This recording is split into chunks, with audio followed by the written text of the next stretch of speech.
Hi, welcome back to Vaibhav Jahnavi channel. First మీరైతే నాకు ఒక క్వశ్చన్కి ఆన్సర్ చేయండి. పీస్ ఆఫ్ మైండ్ కోసం మీరు ఎక్కడికి వెళ్తుంటారు? నేనైతే టెంపుల్స్కి వెళ్తుంటాను.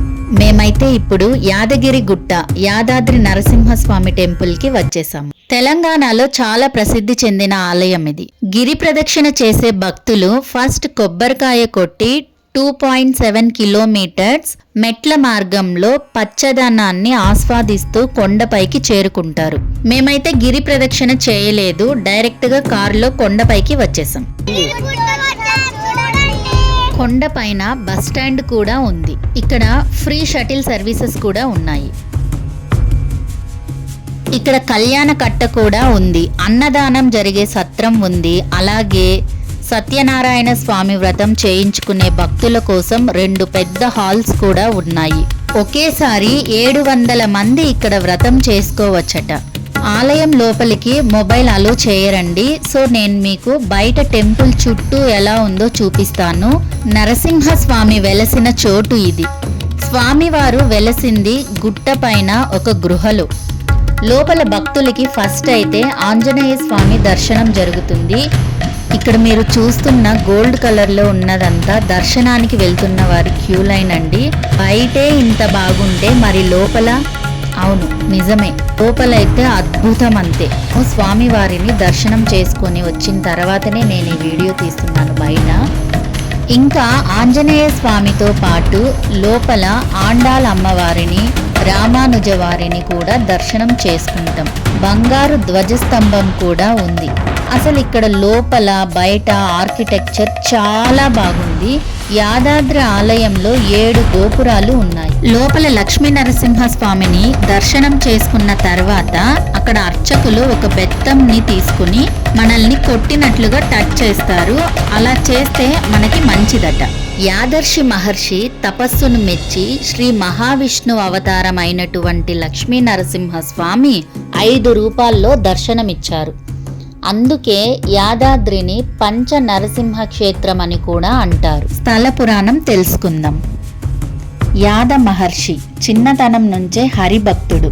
ఈయన ఆంజనేయ స్వామి సలహా మీద ప్రస్తుతం యాదగిరిగా పిలువబడుతున్న ప్రదేశంలో చాలా కాలం తపస్సు చేశారు.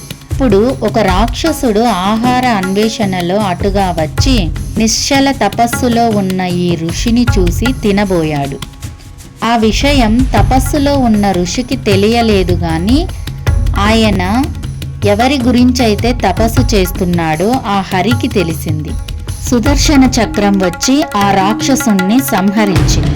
అది చూసిన ఋషి ఆ సుదర్శన చక్రాన్ని పలు విధాల ప్రార్థించి భక్తులకు ఏ విధమైన బాధలు కలగకుండా దుష్ట సంహారం చేస్తూ అక్కడే ఉండి పొమ్మని కోరగా ఆ సుదర్శనము అనతి కాలములోనే అక్కడ వెలయబోవుచున్న లక్ష్మీ నరసింహస్వామి ఆలయ శిఖరాన షట్కోణాకారాన వెలసి స్వామి దర్శనానికి వచ్చు భక్తులను సదా కాపాడుతూ ఉంటానని వరమిచ్చి అంతర్ధానమయ్యాడట. తర్వాత యాద మహర్షి తన తపస్సుని కొనసాగించాడు. ఆయన తపస్సుకి మెచ్చి నరసింహస్వామి ప్రత్యక్షమయ్యాడు. యాద మహర్షి కోరిక మీద అక్కడ లక్ష్మీ నరసింహస్వామి వెలిశాడు. ఆ ఋషి కోరిక మీదే ఆ కొండ యాదగిరిగా ఋషి పేరు మీద ప్రసిద్ధికెక్కింది. ఆ ఋషి తపస్సు చేసింది, స్వామి ప్రత్యక్షమయ్యింది కొండ క్రింద ఉన్న పాత లక్ష్మీ నరసింహస్వామి గుడి దగ్గర అని చెప్తారు. యాద మహర్షి కోరిక మీదే ఆంజనేయ స్వామి యాదగిరిలో క్షేత్ర పాలకుడుగా ఉన్నాడు. మీకు ఒకటి చెప్పడం మర్చిపోయానండి. యాదాద్రికి వచ్చే భక్తుల కోసం YTDA కట్టిన విల్లాస్ కూడా ఉన్నాయి ఇక్కడ. అది ఆన్లైన్లో బుకింగ్ చేసుకోవచ్చు మనము.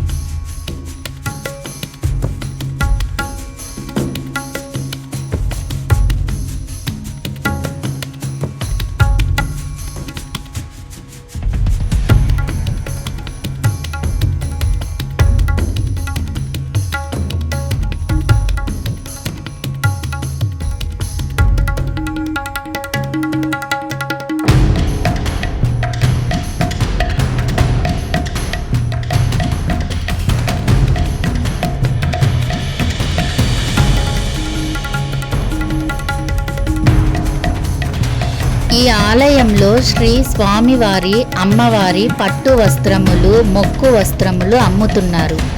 అంటే ఏం లేదండి, ఇవన్నీ కూడా స్వామివారికి అమ్మవారికి కట్టినవన్నమాట. వీటిని మళ్ళీ అమ్ముతారు, వాటిని మనం కొనుక్కోవచ్చు. స్వామివారిని దర్శనం చేసుకుని బయటకు వచ్చిన తర్వాత మెట్ల మార్గంలో స్వామివారి ప్రసాదం కౌంటర్స్ ఉన్నాయి. అక్కడ ప్రసాదం తీసుకున్న తర్వాత అదే మెట్ల మార్గంలో కొంచెం ముందుకు వెళ్తే ఒక శివాలయం కనబడుతుంది. లక్ష్మీ నరసింహస్వామిని దర్శనం చేసుకున్న తర్వాత ఇక్కడ శివాలయానికి కూడా వచ్చి శివుణ్ణి దర్శనం చేసుకుంటారు. ఇక్కడ ఉన్న మెట్లెక్కి స్వామిని సేవించిన వారికి కీళ్ళ నొప్పులు తగ్గుతాయని భక్తుల విశ్వాసమట. మీకు వీడియో గనక నచ్చింటే ప్లీజ్ ఛానల్ని అయితే సబ్స్క్రైబ్ చేసుకోండి, అలాగే లైక్ చేయండి, అలాగే వేరొకరికి షేర్ చేయండి. ఇక్కడ నుంచి అంతా షాపింగ్ అండి, షాపింగ్ ఏరియా. పిల్లలు కనుక ఇక్కడ వచ్చారంటే అస్సలు వదిలిపెట్టారు మిమ్మల్ని. Thanks for watching.